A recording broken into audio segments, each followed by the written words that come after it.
Hello, everyone, and welcome back to Archived Conversations. My name is Mia, and welcome to Season 2. I really appreciate anyone who is listening right now.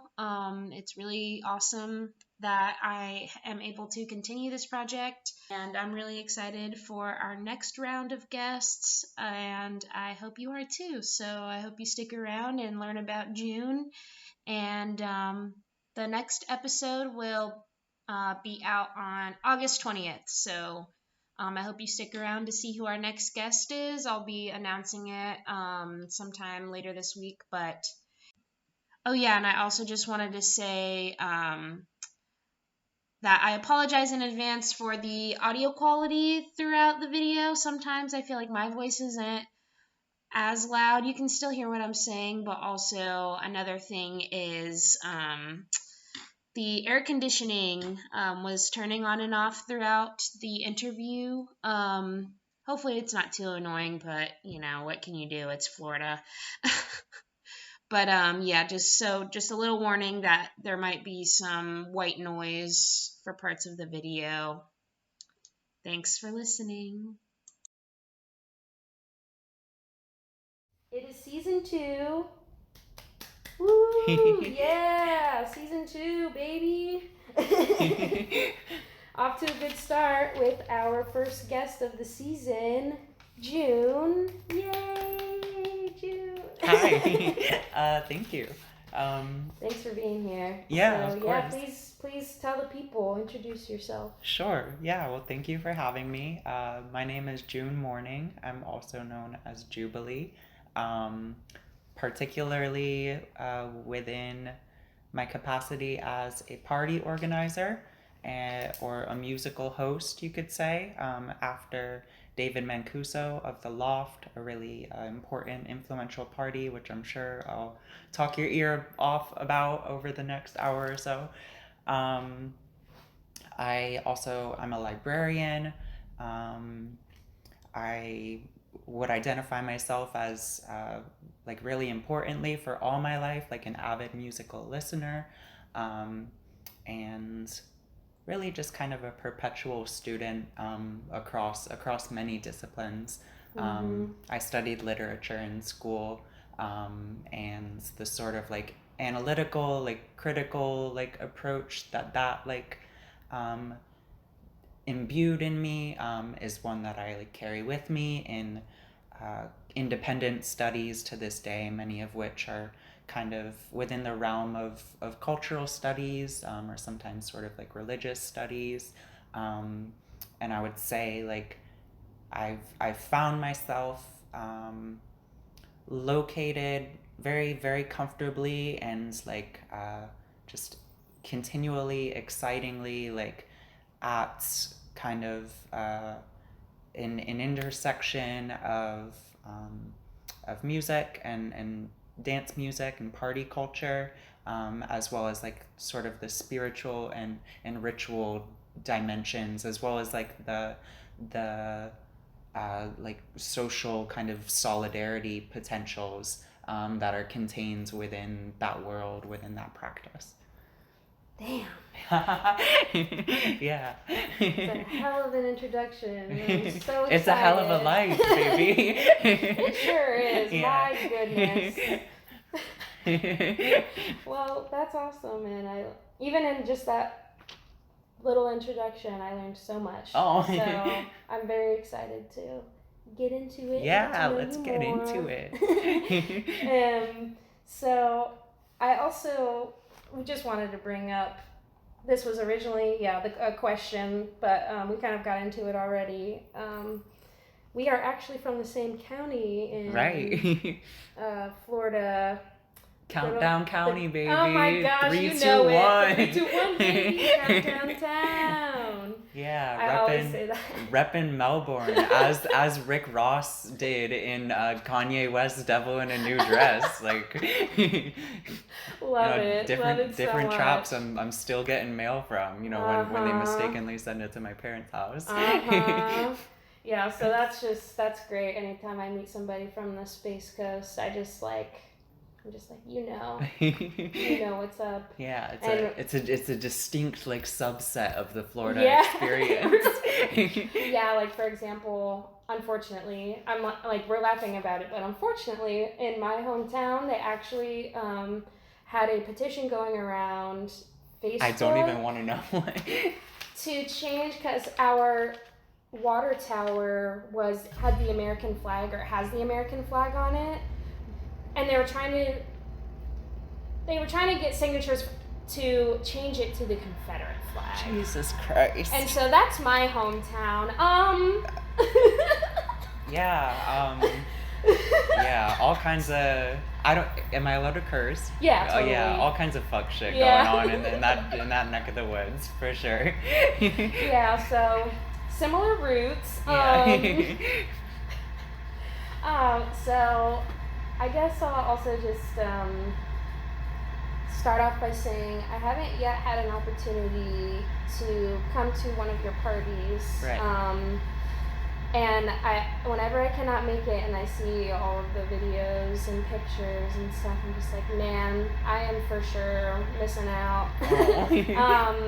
And I really just like wanted, even though I haven't participated yet, Yeah. I can see is crucial the impact. there. Right. You know, so that's like really also why you're one of the people I thought of when I was brainstorming on who I wanted to ask to be a part of the show.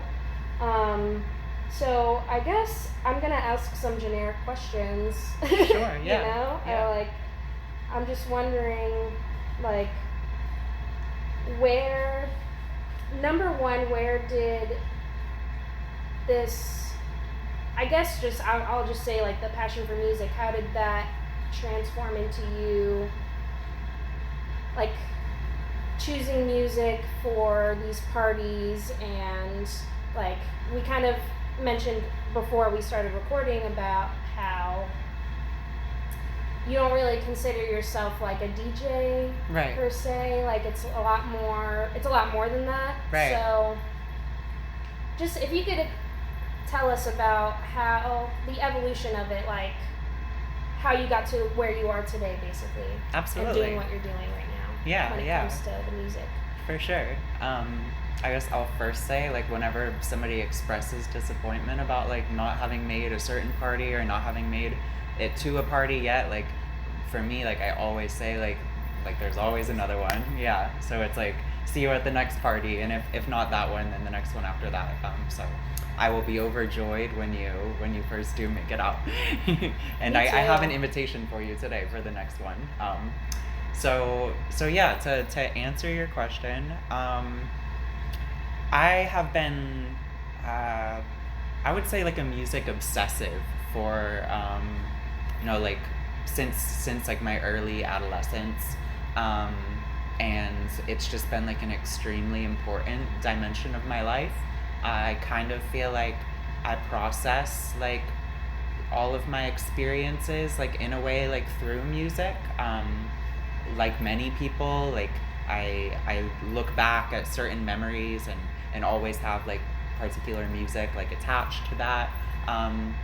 And I don't know, just kind of like whenever I'm like feeling a certain way or reflecting in some way, like often music helps me kind of like make sense of what I'm feeling and like put almost sort of like a world to it, just like to give like texture to my experience. And so like the importance of music in my life has just been like so firmly established. And when I say like I'm a music obsessive, like that goes into I'm an autistic person, and I would like identify music as certainly like my most like predominant special interest. And I have spent, I want to say like nearly 10 years now using a website, has kind of a like silly, very simple name, rateyourmusic.com. I am a like certified like like RYM kid. And so I've used that to discover music and to keep track of all of the music that I'm listening to for nearly a decade now. And that can be, for some people, I think, like maybe kind of like limiting. Like they can find themselves like just like engaging only with like what has become like sort of the canon of that particular community. But I've kind of found ways to use it that like have just opened me up to like worlds of music which I would not have otherwise like been able to imagine being exposed to. Certainly not if I just kind of like stuck to discovering music through like the Spotify algorithm or something equivalent. And so like from very early on in my like avid musical listening, my music tastes ran like very broad. And I started getting into, I guess I would say maybe like the first like electronic based music I was interested in was coming out of a phase like in middle school and early high school where I nearly kind of exclusively listened to hip hop and R&B, like mostly contemporary, and started breaking out of that and just like listening to some of the like alternative rock that I like grew up with, like hearing through my dad, and some of the like early 10s and like late 2000s kind of like indie sphere stuff. And so some of the first like electronic music that I was really interested in would be stuff like Crystal Castles, and then like I don't know, you have like indie bands that like maybe like used a lot of synths, like Phoenix, is like MGMT. And so like I started getting interested in electronics as just like another dimension of like the music that's out there. And like once my taste kind of opened up beyond like any one particular genre, I found my interest like very rapidly kind of exploding to like I want to hear it all. Like I want to hear like whatever music's out there. Like I very very quickly broke out of like, oh, like I don't like electronic music, or I don't like country music, and it's kind of just like I love music. And so I guess like by late high school, like I had gotten more interested in like maybe some like the odd like left field kind of like more experimental like electronic release, or like plenty of like synth based ambient. But it was really like in college, right when I started to like figure out like my gender shit, like parallel to that experience, as I was kind of like breaking out of like the mold of like just like the sort of like masculine social role that was like expected of me. Parallel to that was kind of maybe like one of the last frontiers of really like embracing like different kinds of music, and I got like really into all kinds of pop music. And of course like a lot of pop music is like it's like dance pop or electro pop, and it's like based in like these like really like danceable like bubbly like high energy kind of like rhythms. And so it was getting really into pop music right as I was like getting really into like exploring like expressing myself in a more feminine way.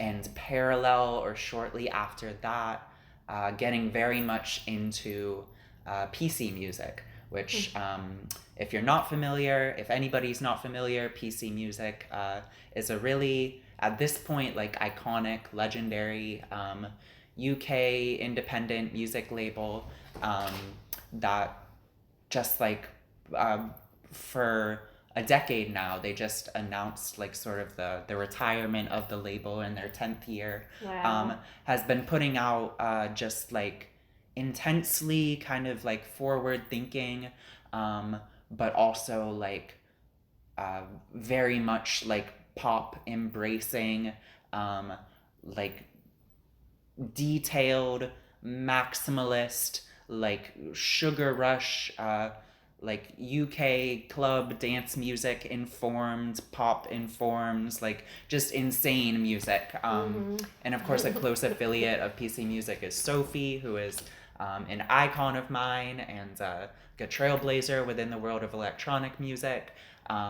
One of many trans women who can be identified as such.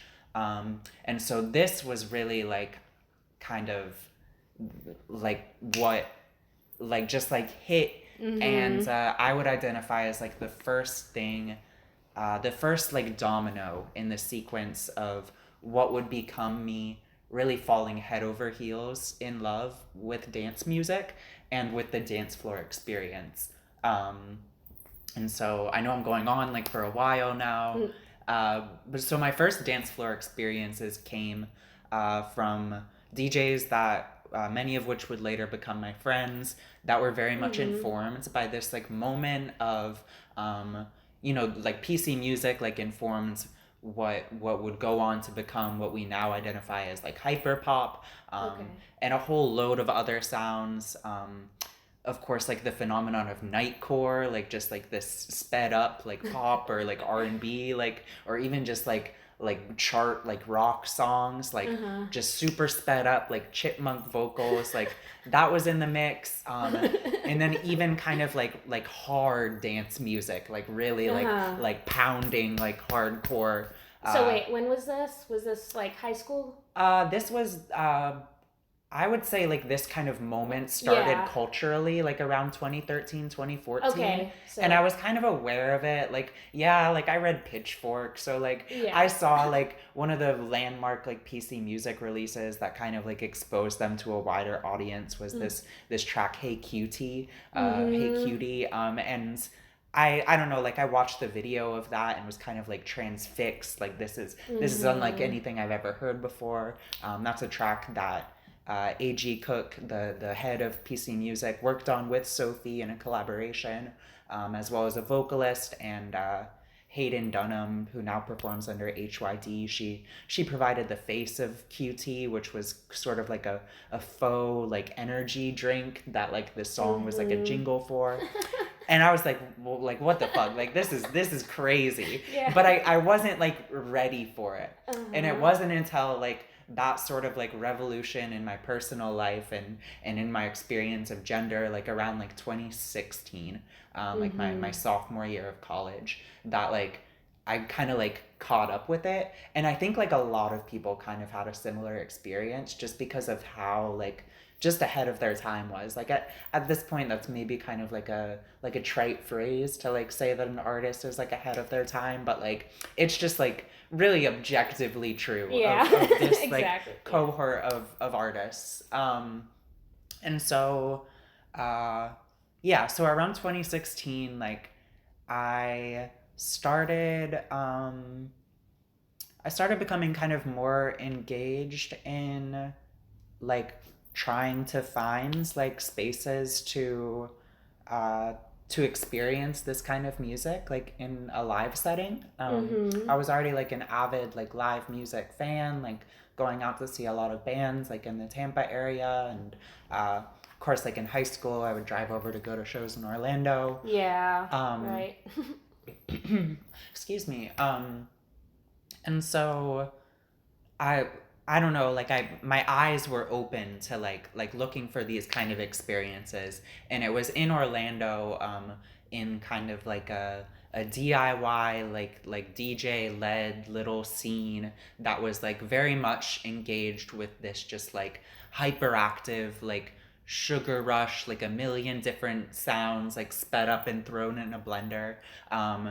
And my first like really like I would say like epiphanic dance floor experience was also maybe like what could be identified as like my first like dance floor experience, period. Not to say that like I had never danced before or ever danced like around people, but like like certainly like the dances like in high school like we're not like of the same order as really people like all like there to enjoy the music that's being played and just and open to just like really giving themselves up to moving. And so this first experience was kind of like a DIY affair. I think it was a benefit show for, I want to say maybe Zebra Coalition, the organization in Orlando, for like LGBTQ youth. It was at Hinau Contemporary Center. And I walked in. I don't know who the DJ was at first playing, but like I was kind of just like, I was I was roped in. And who came on next would later become a good friend of mine. My friend Joy, who DJs under the name Rabbit Crime.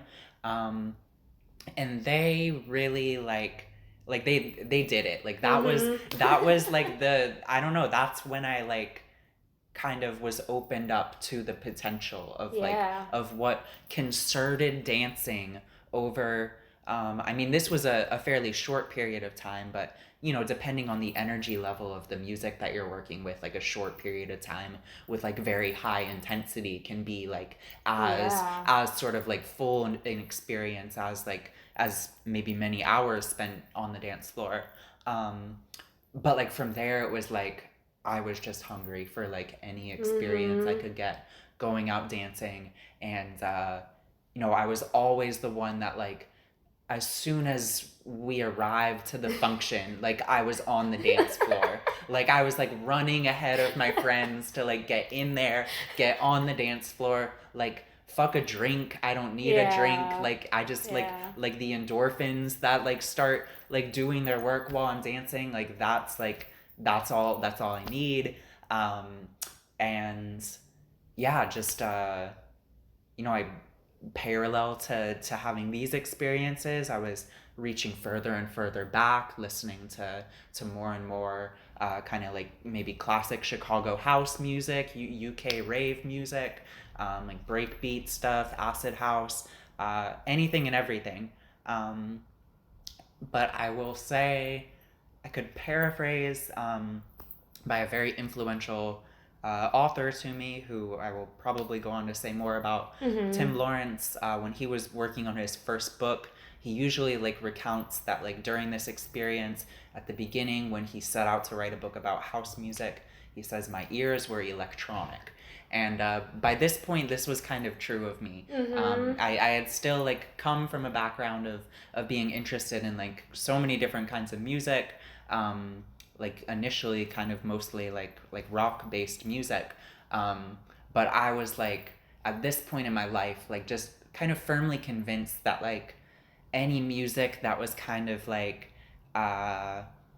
you know, like something that spoke to like where we are like in the world today, like that was doing something new and interesting, like chances are it would be like electronic based music. And I kind of engaged with like maybe like some like classics of like 70s and 80s disco that like maybe had more like kind of varied like full band instrumentation, and I enjoyed that music, but like just wasn't really where I was at until, I don't know, I guess it was gradual that I started becoming like more and more open to this. But I would say the really pivotal experience came during a period of time where my music listening was like starting to become focused in like a more genealogical kind of approach, and like anything that I heard, I became interested in kind of like where did these sounds come from, like what preceded this that like kind of mutated into this, like how did we get to this point. And so maybe around 2020, by this point that initial moment had kind of like waned, of like this like the PC music moment really, and it was a point where I could like already kind of feel nostalgic for that point in my life and that moment in music. And so I guess like early in the pandemic, I kind of like decided I was going to like take time to really engage with like where did all this shit come from, like where did like from what did PC music like emerge, like all of the kind of what was going on in the background, this like like more left field, like post dubstep music, like coming up in the UK, and just all of the, I don't know, everything that was kind of like brewing, like that led to this embrace. And so I started listening back to, like, I don't know, I kind of like set myself up like, okay, like when's this moment when dubstep started to mutate into something that like could only more like broadly be considered like sort of a post dubstep or like a UK based sound, which would later go on to become like what some call like bubblegum bass, like that PC music like largely can be characterized in. And then like maybe like a few days of kind of on this listening project, I became just like no, this isn't enough. Like if I'm gonna find out like where this came from, like then I need to find out well, like where did dubstep come from? Like, and I had already maybe kind of casually like done this sort of listening with UKG, UK garage, some will say UK garage because that's how they say it over there. Which is really like that's from where like the original UK dubstep emerged. And it's like, well, like even garage is not far back enough because like that just comes from sort of like New York garage, named for like the Paradise Garage, this legendary club. And it kind of like you can just go back like that forever. Yeah. So I like all of a sudden found myself in a position of like, I need to go to the beginning. like a quest. And so initially my quest was even just kind of focused on like the beginning of what we could consider like electronic dance music. And so the first form of like dance music that was electronic was like what we could characterize as like electro disco. But after like a day of like starting with like once there started to be stuff that you could characterize like as electro disco, like in maybe like 1976 or something, like it was like, well, like, you know, I'm missing so much, like let me take it back. Like before there was all this, like, you know, disco didn't really have any electronics in it. It was music like played by a band in the tradition of funk or soul. And so this listening project, what it really became was like, I think I initially started from maybe 1972, but then would go on to kind of revise that earlier and earlier. But I spent like months listening to like everything I could find within like disco and going on as different forms developed, like any kind of like genre that could be like fit under the umbrella of dance music. Just listening year by year of everything I could find, and like my ears were de-electronified. Like I found myself like, you know, initially like I would listen to like a 1973 like kind of like proto disco like Philly soul track, and like maybe I wouldn't, like, I don't know, like I wasn't in the position to like get as much from it as like now. Like it's like can be like that sound is like one of the greatest things in the world. And so it took like an adjustment period, but at this point I was just like so kind of like committed to like I need to see where this came from. Like I've been so in love with like this entire culture, and like I want to go back to its birth. And so this came in parallel with eventually beginning to read a book by the author I mentioned, Tim Lawrence. Actually have it right here. It's called Love Saves the Day, a history of American dance music culture, 1970 to 1979. And so this really like charts the beginning of contemporary dance music culture.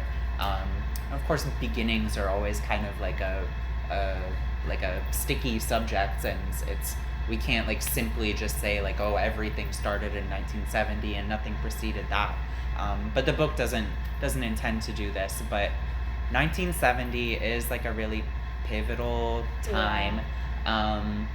That's when two parties which kind of are charted as like key like landmarks to this history began. And so like the narrative of this book sort of begins with the first official party at the Loft, which was what became known of the parties that a man named David Mancuso held in his like loft, sort of ex-industrial space, his home in New York, and also the conversion of a club called the Sanctuary into a club that would welcome gay attendees.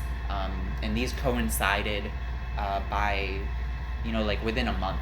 And so this is like where this narrative of the history sort of begins. It's an incredible book. I will often like call it like my Bible to people these days, because it really like changed the course of my life. And listening back to this music like year by year, and then kind of reading this book in parallel with that listening project, like it just it was like an incredibly like revelatory, it feels like and a religious experience. absolutely Spiritual, really, absolutely, the better word, religious, maybe. if you will. I won't be picky about it. But yeah, I mean, reading about the sort of dance floor experiences that people would have on these dance floors, at the Loft in particular, like, and just, the odd tones of the people who speak about this experience, people who kind of were initiated into this culture before it really could be identified as a culture, and it's just people having parties. Like, you can count among them really like pioneers, people who would go on to become pioneers within this culture, many other DJs that we could identify as like key figures within the 1970s, playing what would go on to be sort of codified as disco music, but also like Frankie Knuckles, Larry Levan, originators of sort of Chicago house and like New York garage house, respectively. They were kids. They were like 15, 16 years old, going to the Loft, and that was it for them. So like it just became kind of like undeniable, and really because of this book, largely like within the cultural like discussion now, it's pretty much just like considered like accepted as sort of like fact in a way that this history was kind of like was sort of like was underground and like brushed to the side, and there weren't like nowadays like you can go on like a Google News search and like sort it by date, and like probably every 2 weeks you'll see somebody writing something about the Loft, but that really wasn't the case until like this sort of research like project that Tim Lawrence is kind of the key figure in went underway, and that book was published in 1999. Of course, it wasn't until 2020 that I got to it, and this culture was already kind of like very much revered. So I had heard of the Loft, but like I don't know, it wasn't done justice until I read this book. And if we rewind just a little bit, like already a couple of years before this, maybe a year and a half, or a few years even before that, I had kind of like decided that I might be interested in like trying out DJing. And so like a year and a half before I got my hands on this book and was in the midst of this like music listening project, I got myself just a digital DJ controller. And at that point, like I was still kind of playing in a way that was very much informed by the way that like my peers in sort of like this like queer like underground like more experimental kind of like club approach were playing, very fast paced, very kind of like almost like collage oriented, where like the rapid fire kind of like mix and switching between things and mashing up disparate elements, like that's like kind of the name of the game within this like particular time and within this sort of group. And shit just wasn't really like popping off for me. Like I would sit down and I would practice mixing and like I would have fun, but like couldn't feel myself like building skill necessarily. And a good mix was like I was just as likely to like happen upon like a nice little blend as I was like a total train wreck. And it kind of suggested itself was going to be yet another sort of like abandoned project that like sat in the corner of my room collecting dust and just kind of like made me feel like this sense of shame, which was something that I was just all too familiar with at that point in my life. It felt like at one point or another, like everything that I ever like picked up and was excited about would at some later point become that kind of thing where I couldn't even like think about it without just like feeling like guilt and not just a total kind of like inertia and paralysis, inability to engage with it again. And so like that the DJ controller threatened to become one of these sort of objects. But this paradigm shift, this almost religious experience was also something that flipped around my understanding of like how playing music, how DJing could be approached. And it was really like reading about how the pioneers of this like more or less like brand new form, DJing had been around, of course. It preceded like 1970, but really this like cultural moment, it was the first time where crowds would congregate to dance and to dance all night, and to engage in sort of a back and forth exchange of energy and conversation with a DJ. And the way this craft was developed at this period of time, learning about the approaches of those figures who were there at the beginning and how they intuitively sort of developed this craft like from its infancy, it just like it switched something in me. And there was one day where I was in the midst of reading this book, and I don't know, it had maybe been like 4 or 5 months since I had touched my DJ controller, and I just decided like I'm gonna go home from my job at the library today, and I'm going to just play some tracks that I want to hear. I'm not gonna worry about mixing, or not even gonna worry about like necessarily like having the smoothest transitions or like or really extended like blends between these tracks. Like I'm just gonna play some tracks that I would like to hear together. And so I started thinking about, well, what may I want to play?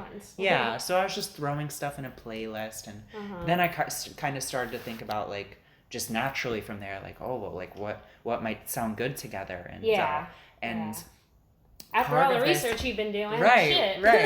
And so part of this like early approach is also really like respect for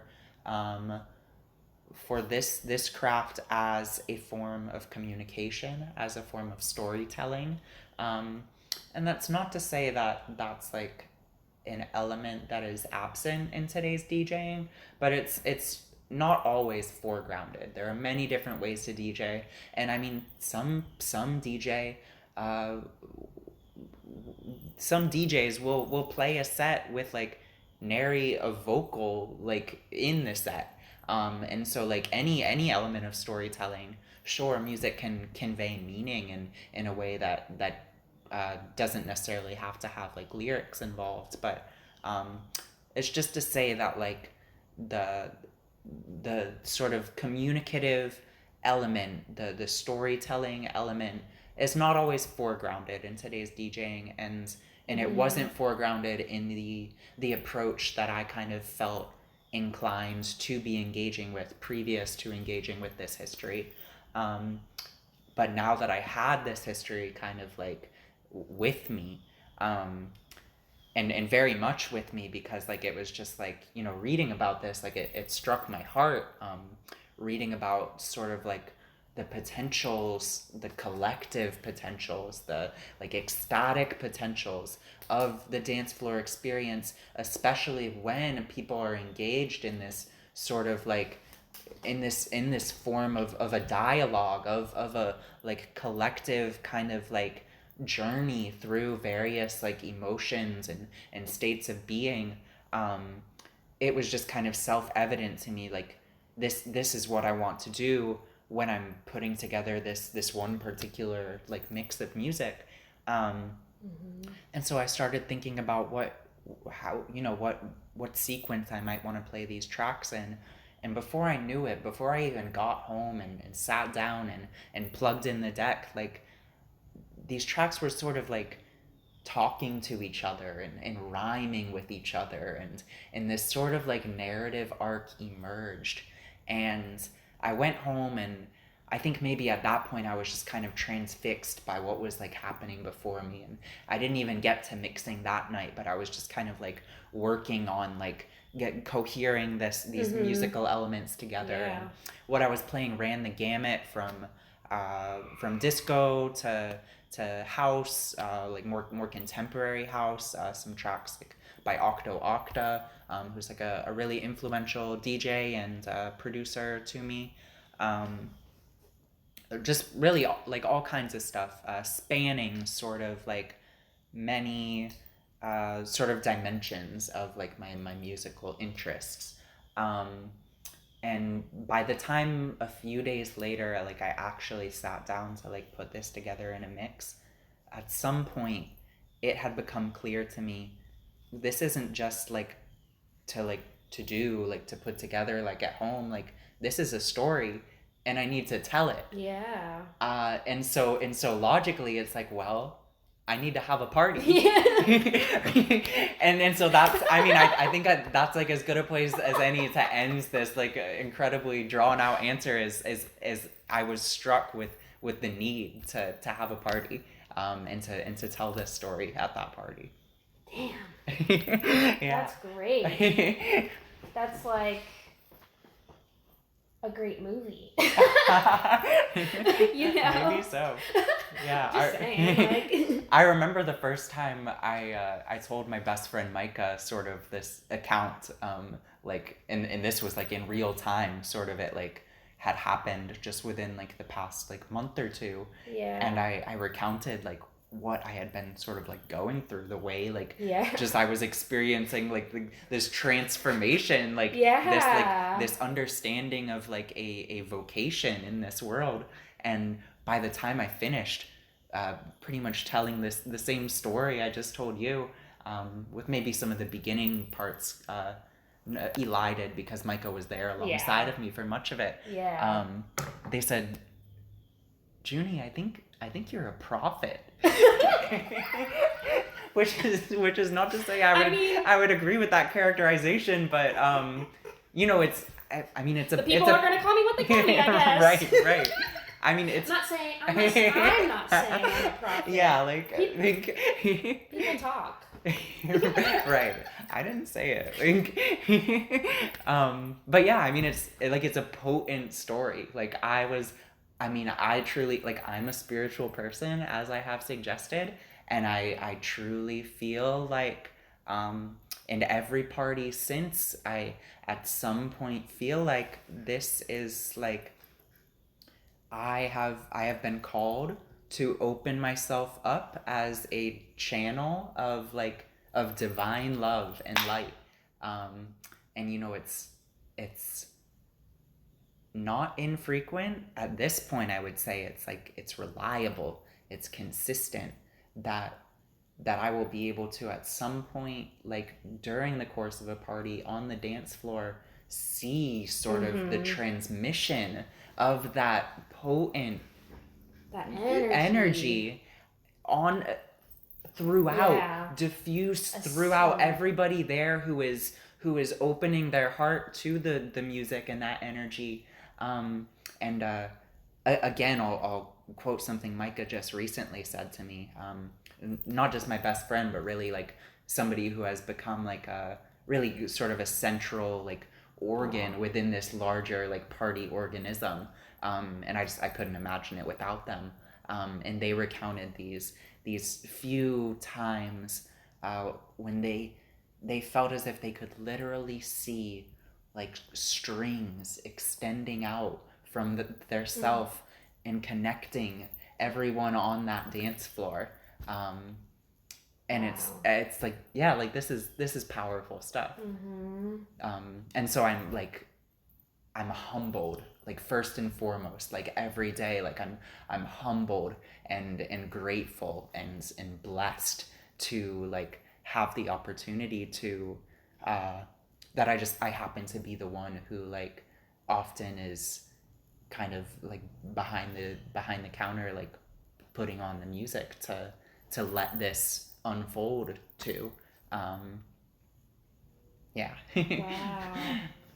If I wasn't excited already to be at the party, I sure. Well, now maybe I've oversold it. I really got to deliver. Yeah, I'm gonna hold you to it. Yeah. I better see strings. Right. Yeah. Strings or your money back. I don't even. Yeah. There is no ticket charge. Sure. Yeah. Just so we're clear. That's great. Wow. And it's so nice that like you have kind of like, I don't want to say figured it out, but like you seem like very sure.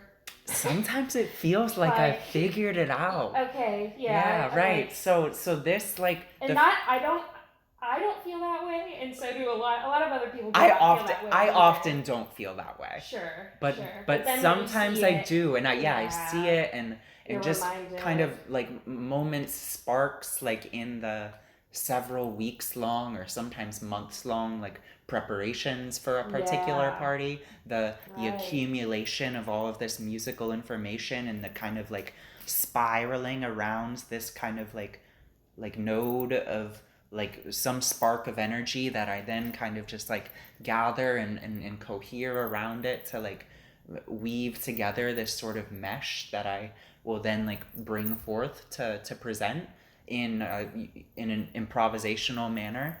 I never know exactly like how it's going to come out the night of. After the first few parties I did sequence the musical selections, but I kind of gradually like abandoned that and it became really an improvisatory practice, which I think is like where really the most potent sort of power of this practice of DJing, if you will, or selecting, or for me and for the way that David Mancuso of The Loft identified himself, musical hosting, and that's just really kind of to foregrounds.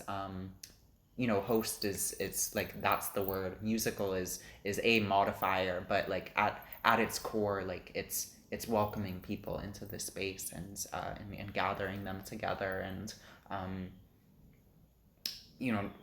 nourishing my community, whether that's through the food that my dearest friend Carrie makes, the cake that my partner Shrey makes, the music selections or whatever it may be.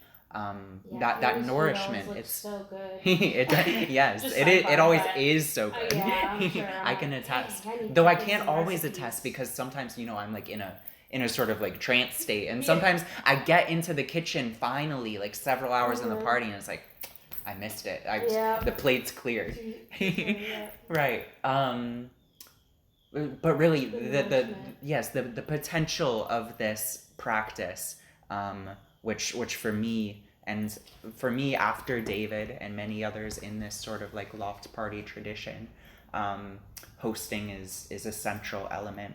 The improvisation really kind of opens up some of that potential, and so back to where we were. Sometimes these sparks, I have this kind of like understanding of I'll hear a certain track and just immediately kind of identify it as like, oh, this is a key track for like for what is trying to be said. It's not even, it's often not like what I am trying to say. Like it's not always something that has so much forethought. Sometimes it is. Sometimes there's sort of a rhetorical sort of like mode that I'm operating in, or maybe like a even like didactic mode, like I'm trying to like deliver a message that is often one of sort of a like socio-political ethic, like grounded in like solidarity and love, and in the need for like revolutionary transformation in the world.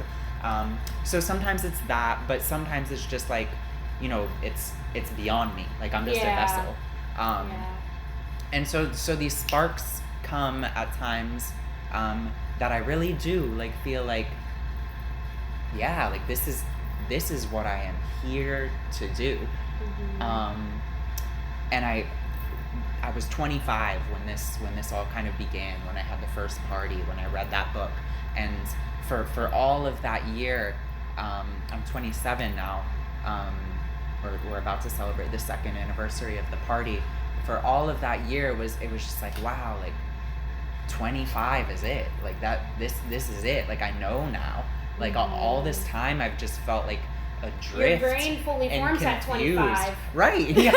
So you're like, yep, done thinking, I know what I gotta do. Which is not to say that it's like a guarantee that the timing will be the same for any given person. It's not for me. No, absolutely not. If you're listening to this and you're like if you're nearing the last days of your 25th year, like don't fret. It's like, all good. Yeah. But yeah, it's like that was the year that my life was kind of given one of its purposes in such a clear, undeniable way. Yeah. That's so great. Because I was told, one of my coworkers at the time when I turned 25, I love hearing a good 25 story. Oh, right, yeah. Yeah, no, it is a phenomenon that seems like to spread a little wider. She was like, oh yeah, I don't know where she was originally from, but she was saying how like in her country, like 25 is like the unlucky number. Oh. And that same day, my birthday is December 5th. Uh-huh. That same day, my other coworker, as soon as the first coworker said like, oh, that's the unlucky year on my birthday when I'm turning 25, the other coworker turns and she's like, well, I just heard about this thing that's like spreading. And it was literally like COVID-19. Oh my god, that thing that's spreading. Yikes. This was like when it was like just in China. Right. Still. No, such weird But that's days literally the to look data back upon. I'm like, I always think about that because I'm just like, what the hell did she do to me? She cursed me. Oh my god. She cursed me. Oh my god. Yeah. So I'm so glad that your 25th year went a lot better. Right, yeah, no, I had the little cushion. I was 24 for that first year of the pandemic, and that was a wild one. Like, yeah, I think I kind of found my footing to a certain degree, like as we all kind of had after that shake. No, yeah, totally. But wow, there's like so much years of research that kind of like built up to this point. Right. Did you ever like were you ever the type of person to like want to host events and do that kind of thing before? Like were you kind of doing that even before you started throwing parties, or did that kind of come with the whole? So kind of early in college, myself and Carrie and our roommate Esteban, we would frequently host like parties, but not like, now to me, like what a party is, like what a party is meant to be, like totally. Like if there's not dancing, is not a party. Like I'm sorry, like sure it's a function, maybe, no, not even, like I don't know, it's like it's something else, like it's an obligation more than anything that I will like be like talking my way out of if there's not going to be some dancing, and if there's any potential, like I will do everything in my power to like send it up. So we would host parties, like quote unquote, but yeah, no, it's mostly based around like talking and maybe fleeting moments of little dancing, and I would always like make like a playlist for the party. I love a good playlist. Yeah, and so that was like an enjoyable like practice at the time, and the parties themselves could be enjoyable, but also could be like a source of anxiety for me, just because like I was gonna say the idea of inviting all these people that I like then have to sort of in these small groups have like little bits of like just like small trivial conversation with like throughout the night, like it's quite daunting even now to me.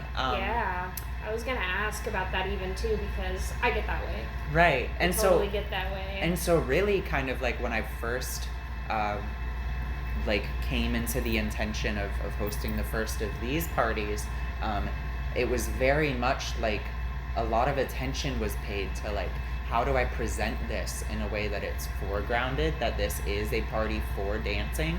How do I like make this space in a way that it's natural for people to want to dance, and that like that this room is for dancing, and like if you want to have a conversation, sure, but like, you know, there's another area to kind of gravitate to do that, and you know, I found myself like really quite successful in that first party, and creating a space where people felt inclined to dance and where there was like pretty concerted dancing throughout the night, and I understood it then as like, this is a way for me to sort of like reach a state of like sort of social satisfaction, in a way that sort of circumvents that social anxiety, where I can be in the company of many of my friends, but our communication, at least my communication with the friends, is principally almost entirely through music and through dance, and you know, it's become such a scenario, like within that characterization, to such an extent that now as the party has grown, as friends and of friends have found their way there, I share these dance floor experiences with people who I have not previously met, and you know, I can see them walking down the street and we'll greet each other like family. I love that shit because we've shared like a sacred, incredibly intimate bond in just kind of like freely moving our bodies together in a carefree, childlike, playful way. Our hearts are linked, like we share moments that we'll remember forever, and yet I don't know what you do for work. I've never had a conversation with you, but I love you. And so I have so many of those friendships now. And you know, I would never look back. Like I could never now have a party that doesn't like at least have some kind of like dancing component to it. Though I do occasionally have kind of like more low-key functions, but even still, like you know, it's always kind of nice that if I do get like tied into like some small talk that I'm like having some difficulty navigating, it's always like, oh, I gotta put on another track. So I have an out, like I have a job to do. I also love like being like an event like coordinator, like facilitator, because it's like there's something else to do. Right. I'm also getting to know people, so it kind of takes that pressure off a little bit. Absolutely. I totally feel that. Yeah. That's sweet. Yeah. I love to be around people. I love people. I love intimacy. I love company. But I mean, I struggle with conversation oftentimes. And so yeah, it's just the dance party. Like I feel like we could just make an infomercial for it. Like do you struggle with social anxiety but wish to be in the company of friends? Try the dance party. I think like we'll make a killing. We should totally. I would love to make a skit. That would be so good. a nice little advert. Yeah.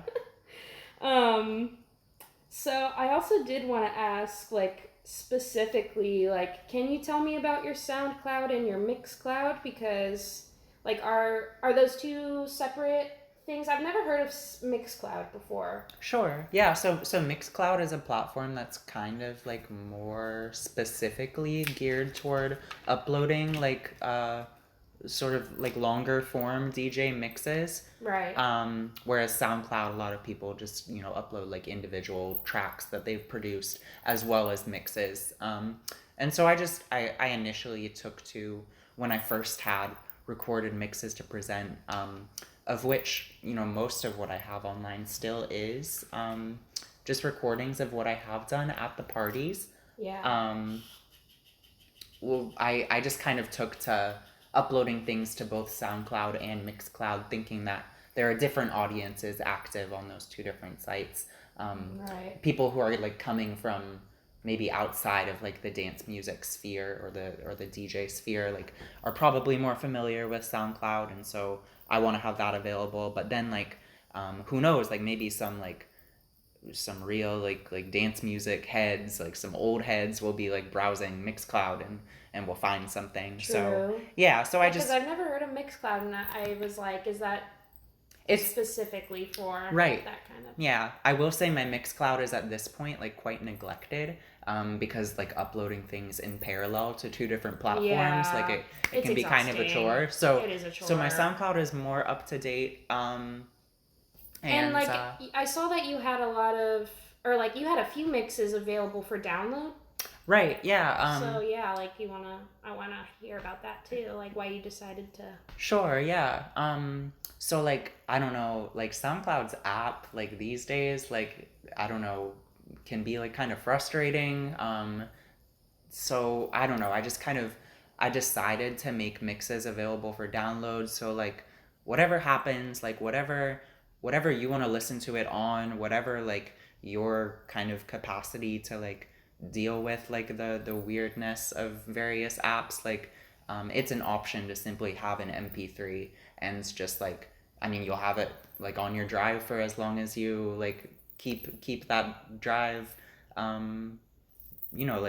transferred. So like just to kind of to have the music, which is something that we very often don't today. Exactly. In the age of streaming, like, you know, many people do not download MP3s of anything.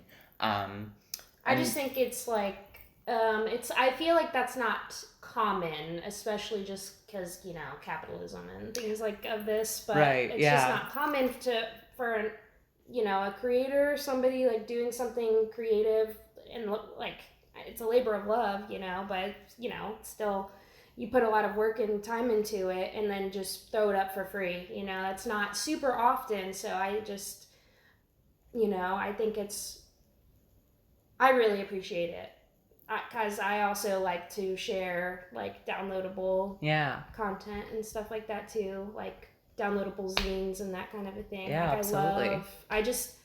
I love the internet, like, in that way. Right. Like, I love, like, being able to, kind of how you were saying, too, about is it called Rate Your Music? Was that what it's called? Right, yeah. And it is very user-powered and participatory. Yeah, it's not, like, it's kind of, like... It feels like it's harkening back to... It is very old internet. Yeah, even aesthetically, it still is. In ways that the design has been updated, but there's still like a classic theme that I use on my account, and so because so it's just also homogenous. A lot of the times, it's like a lot of it is very surface level. It's like, you know, what's that thing? It's like you only see like the surface level of the internet. Absolutely. Anymore. Yeah, I really like, there's also been kind of in parallel with that, like a sort of revival of like the GeoCities phenomenon with NeoCities so much. Yeah, there's NeoCities, that's like a thing. I didn't even know. I didn't even know. So just people having their own cool like personal little corners of the internet. I always thought GeoCities was so cool. Absolutely. And that's also like why I got into coding like a couple years ago. Like I'm not like a professional by any means. I know like very surface level like HTML and CSS, but that's why that's that's what I love though. I love the very like simplified, Yes. like stripped down, but also like I love like maximalist websites too. Have you heard of Cameron's World? I'm not gonna try to get off too off topic, but I might have. My partner Shrey is like a connoisseur Okay. of old tech, old internet. So 'Cause- like I've seen probably a lot more stuff than like my knowledge retains.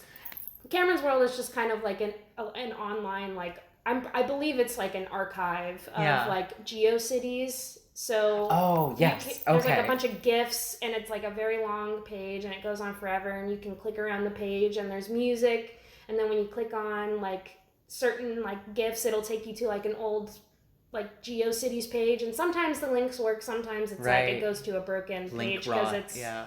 GeoCities doesn't exist anymore kind Yeah. of thing, but I Yeah, love that I website eat that so shit up. much. I do too. I have like a folder of like GIFs, like Yeah. so like whenever I make a new website, I can throw some silly like GIFs in there, and like using the old school like characters to just make like emoticons and stuff. Yeah. I just love that. And I don't so think it's much. just like aesthetic nostalgia. Like I don't know it's Like you said, it's more participatory. it feels more harkens back to a engaging. time when the internet had all of this kind of like participatory like communal 'Cause you yet want to, yet not because individual there's a- and personalized like potential, and yeah, it was fun, it's playful. It was fun. It wasn't like meant to, because like engagement is still a thing that you hear, but it's Right. like not the same type of engagement. Yeah, no. I feel like I'm not really engaged with. Right, yeah. Like I like to use Instagram to, you know, put like my podcast on there. That's how most people are gonna be Exactly. able to find out about it. Like, Yeah.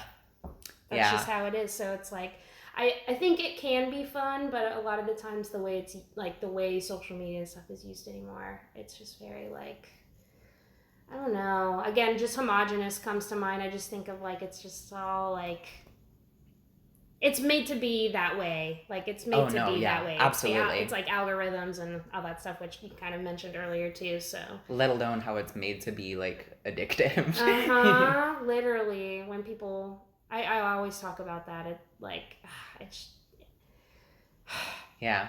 It's I could it's keep revolting. going, It's disgusting. but Yeah. I'll reel it back a little bit. Yeah. Well, I guess But- in interest of kind of like doing what I can to like have this community like exist, not just when it's in the room dancing together, but even in the way that people hear about it as much as possible outside of that sort of framework, is the practice of, which again is something that I initially did in homage to the Loft. The way that David made the party known to people was he mailed out invitations to his friend, because that's what you did in 1970. And people don't really do that now. Anymore either. Yeah, I love a good invitation. Right. And so that's what I've done from the beginning, and it I don't know, it's, for one, to me it has this kind of like magic. Like I send this little object out into the world, or a stack of hundreds of these objects out into the world, and they make their way through the magic of the US Postal Service to all my friends, some near, some far. There are friends that I send invitations to in New York, even though they're probably not going to make it to the party. Yeah.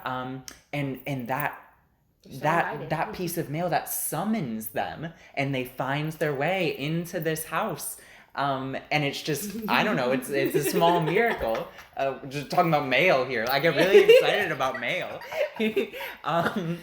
But I yeah, love the mail. Right. I think we should all like just like take a little bit more time to just like appreciate what we have with that. I was reading a little bit about postal art the other day, which was a whole sort of like movement in starting in the 1980s. And I don't know, there's like so much potential in that, and I haven't even like explored that history really. But that's also sort of like what the invitations have become, is sort of like a practice in like like small sort of pieces of art, if you will, though I don't always like necessarily take them that seriously, but I do put like care into them, and make sure the imagery kind of like like just like fits in with the energy of the music and the moods that I'm like dealing in. And it's such a treat to go over to friends' houses, or even to find myself at like sort of an acquaintance's house and see these invitations like up on the fridge. And I don't know, it's a memento. It's a little piece of art that you can put up on the wall. And for me, someday it's like it's a piece of what's gonna be like a hell of a like book, just like of documentation of this beautiful thing that we've got going. Yeah, I love that. I love all of that so much. I agree. Like I've even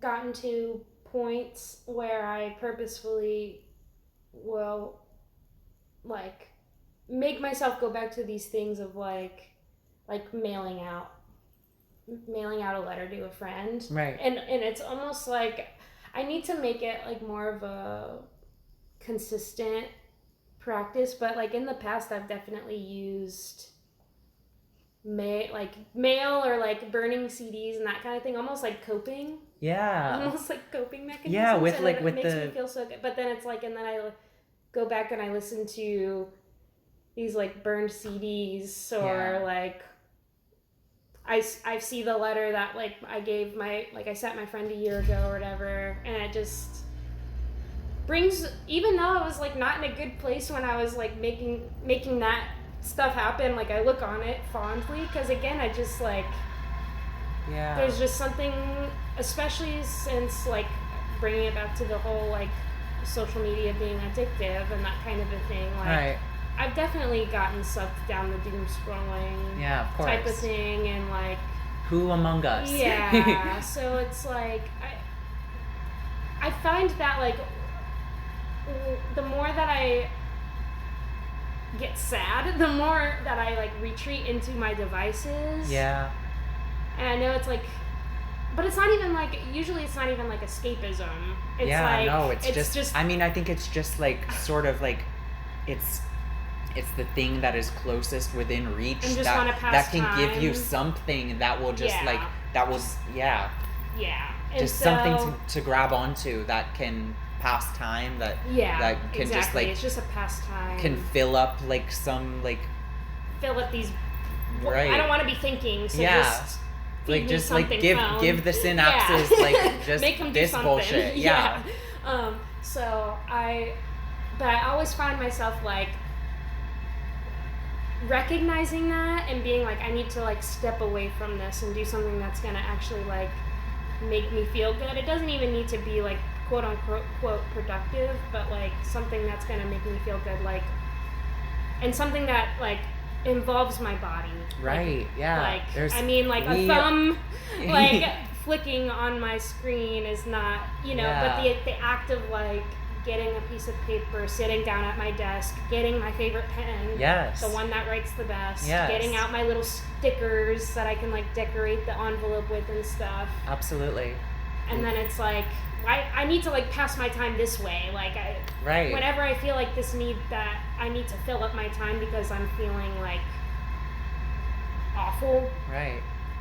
I need to like, I always end up going back to those like the material, the physical, like physical, like it or not, I often haven't. We are embodied beings. We exist in the material realm, and to move, to engage with the world in a physical, tangible way, like it also goes into like taking up space and stuff too, and like allowing yourself to like take up space, especially if you're like feeling anxious too. It's like, so these practices, these practices like of meditation, of yoga, and very much so of dance. Like they are a way to sort of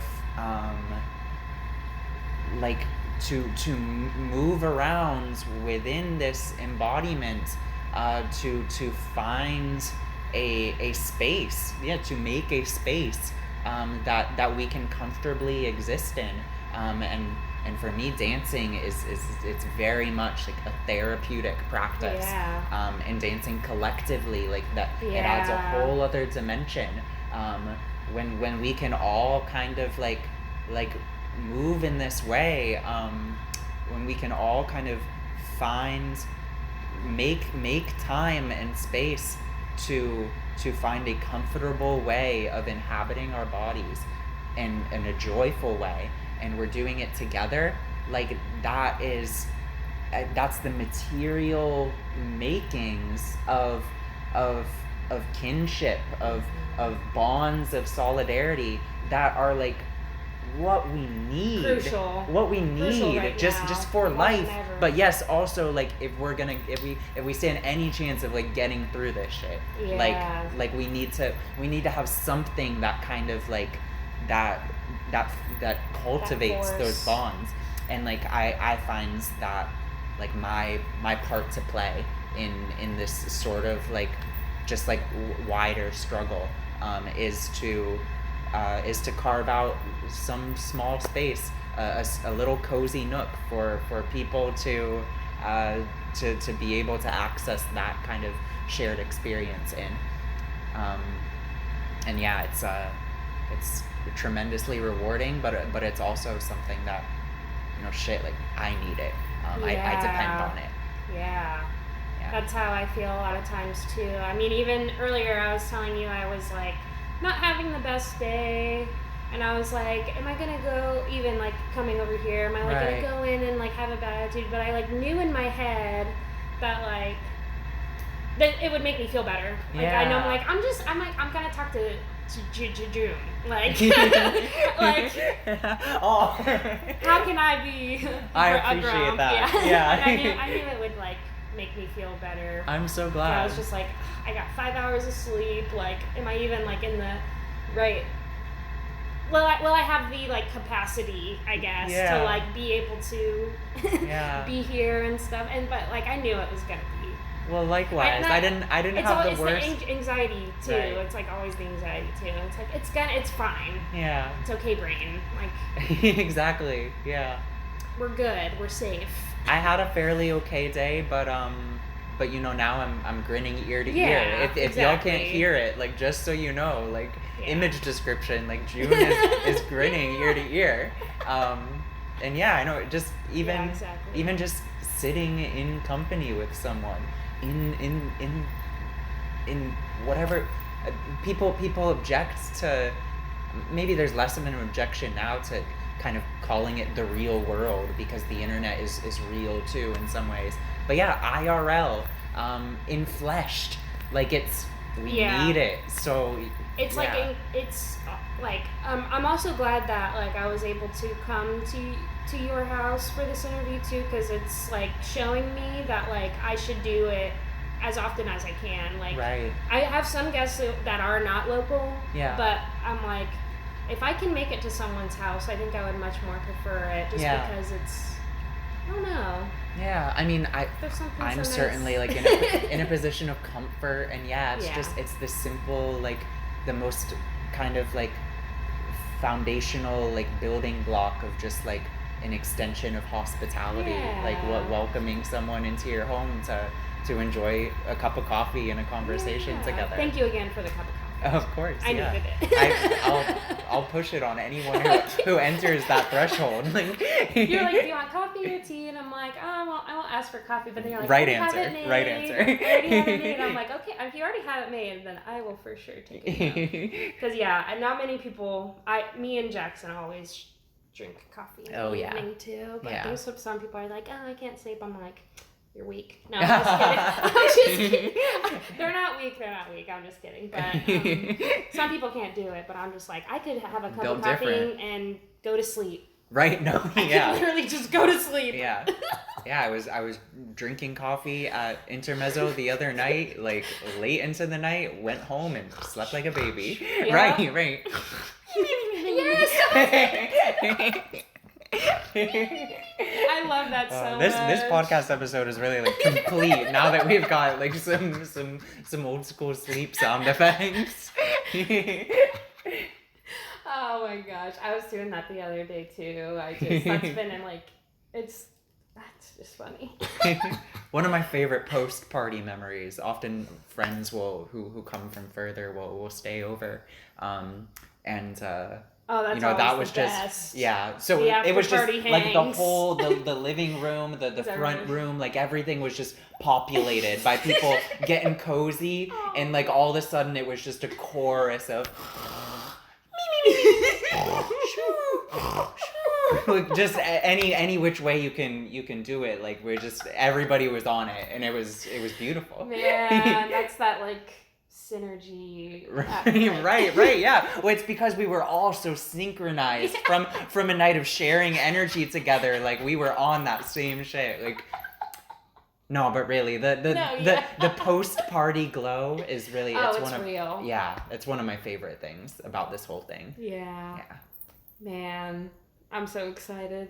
One of the last things that I'll ask to kind of wrap it up a little bit is, did you want to give anybody a shout out? I know you mentioned some of your influences and like friends that you've like met and made throughout the years. But is there anyone like in particular that you would want to shout out? Like people who are like, ooh, I want to like learn more, or if there's even anybody in like the Tampa like scene that you're like, oh, this person's also throwing parties or anything. Absolutely, yeah. Lay it on us. Sure. So I guess I'll just start by sort of retracing my steps.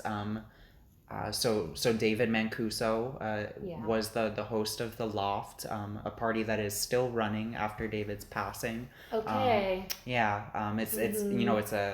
It's a family affair. It's been transmitted to sort of a next generation of party hosts and organizers, and at this point, like the Loft style party has really kind of bloomed into this network of many, among the hosts of which you can count Tim Lawrence, the author of the book Love Saves the Day. His friend and colleague Jem Gilbert is another. Those two run an excellent podcast together, Love is the Message, that's all about sort of this history, but extends into much further, far-flung realms related to this. Deals a lot in sort of social and political issues, and looks at sort of the role of counterculture in society, and the way that like dance music culture, in particular this sort of party culture, can be located as a countercultural formation. Another one of those figures is Colleen Murphy, who is maybe if there was a single figure who could be identified as sort of like one of David's proteges, it may have to be Colleen Murphy. And these people all work together, throwing parties together. Over in the UK and in New York, there are parties across the country, across the world now, kind of all working within this tradition. Never complete without balloons. Many balloons. For David, that was a very important thing that harkened back to like the childhood birthday party. True. Yeah. And so if you come to one of my parties, there will always be balloons. Let's see. So these are kind of the figures that are most influential to me, like working within this practice, but then also, of course, like people within my own life, like that I could not do any of this without. My light, my love, my partner, Shrey, is, my partner in all things, music not excluded.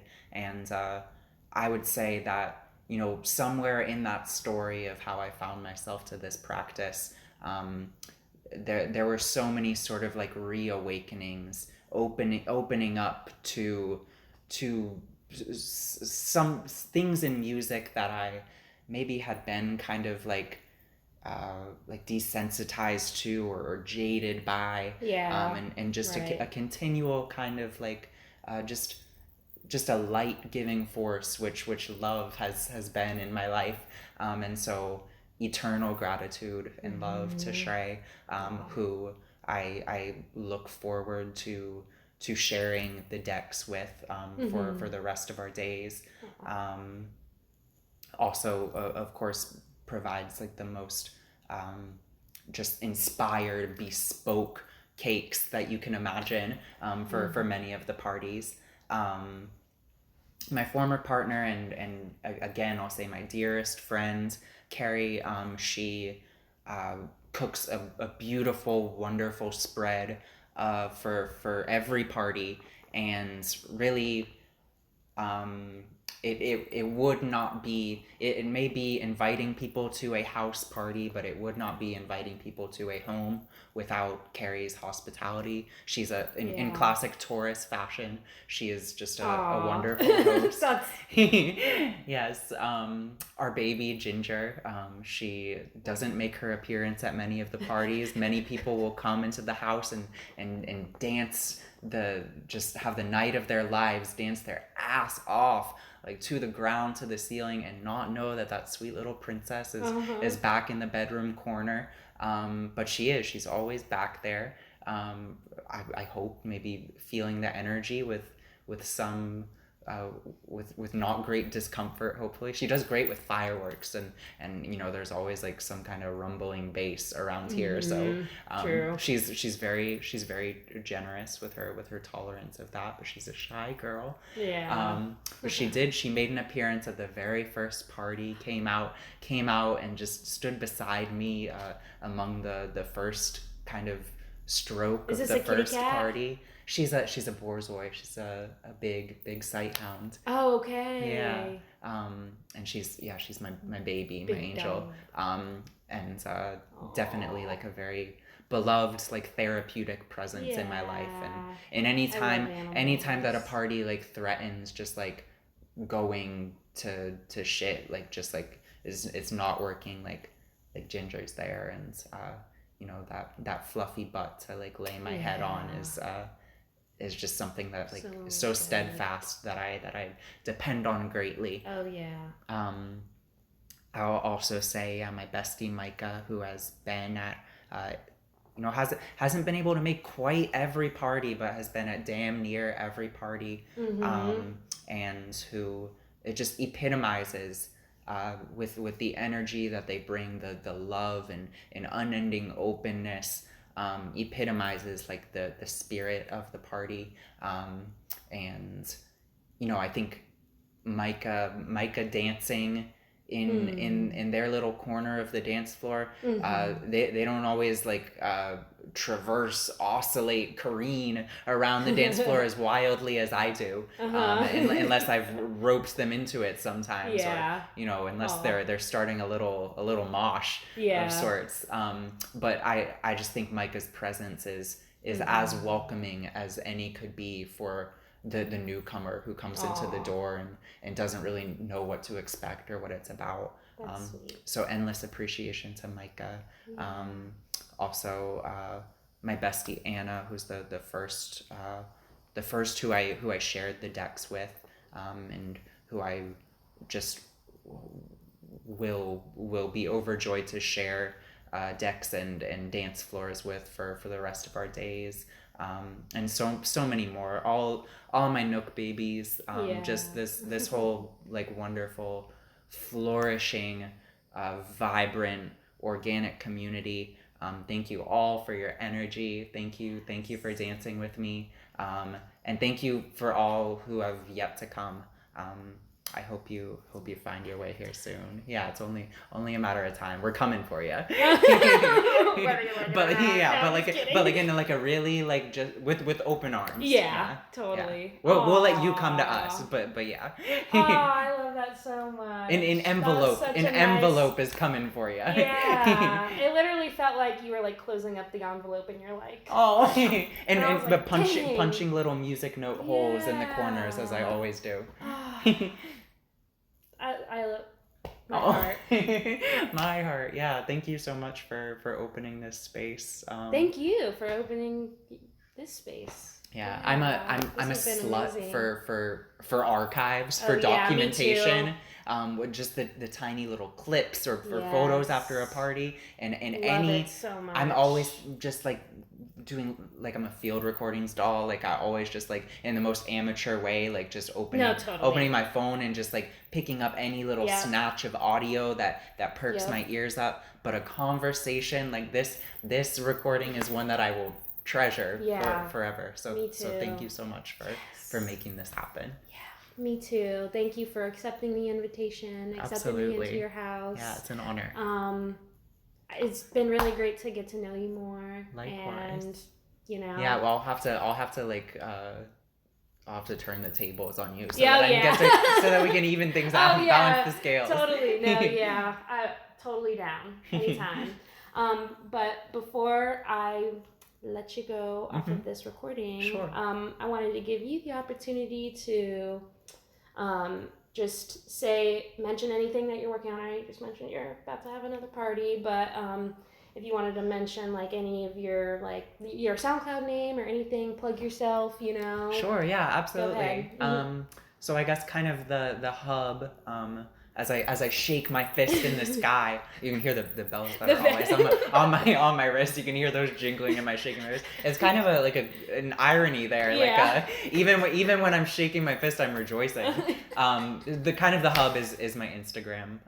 Yes. It's unrelated to my name or my other name, if you will, unrelated to June or Jubilee, but if you search Jubilee, you could probably find it, but it is Spangle Baby, after a Cocteau Twins lyric. One of my first loves. I'm a dream pop girly before I ever was a dance music girly, just through and through. So Spangle Baby on Instagram, and I have a link tree there that will lead you to my SoundCloud, to anywhere else. Also, if you want to be maybe it'll be gone at the time of publication, but at the time of recording this, I still do have one shirt left from the second run of tees that I just made with my dear friend Julia. It is a medium. It might be taken. Okay, it could. Maybe we'll have to see. There is also one other. Mediums are iffy for me. Yeah, we'll check it. We'll check it. So maybe I spoke too soon, but yeah. Maybe there will be maybe there will be more design things to come. I was telling Mia I have been doing design for certainly not as long as I can walk, but like I've been doing design since I was little in some capacity. So maybe more of that on the way. I hope someday, maybe even I kind of shy about this, but the thing that led to these shirts was I wanted to make a little T-shirt for the party. And so maybe that's on the horizon. Yes. And it would help raise funds too. Not to solicit, but my Venmo link is also in my link tree, and the Party Improvement Fund is always open. Any bit helps. A lot goes into this, and I don't charge at the door. Nobody ever turns away. We just ask for donations. For all the great food, for the balloons, for the music, for all manner of treats with a wink, because we got treats. Hella treats. Yeah, absolutely. You can find anything else on Instagram. If you're not on Insta, you can find my SoundCloud. It's Jubilee _ maybe a second underscore, and then 333 angel number. Sweet. And I'll also make sure to have all that linked in whatever description or bio or whatever. Wherever I end up, I have a few places where I'll upload this, so I'll make sure everything is ready. You said you'll have all that LinkedIn. My LinkedIn. No, I'm just playing. I don't. Somebody might have made a LinkedIn for me somewhere along that stray, but I'm not sure. I'm not sure. I don't think I'm on LinkedIn, so don't bother looking. You probably don't even know my government name. No. So, yeah. Yeah, we're good. Oh, it's so funny. Well, thanks again so much for having the conversation and just opening your home up, not only to me, but to plenty of other people. Absolutely. Whenever you host parties, and I can't wait to come to the next party. It is, yes. I can't wait to have you there. It is my pleasure. yeah, all of you, reach out, come to a party. If you And sign up for that mailing. Yeah, I always say, all are welcome who welcome.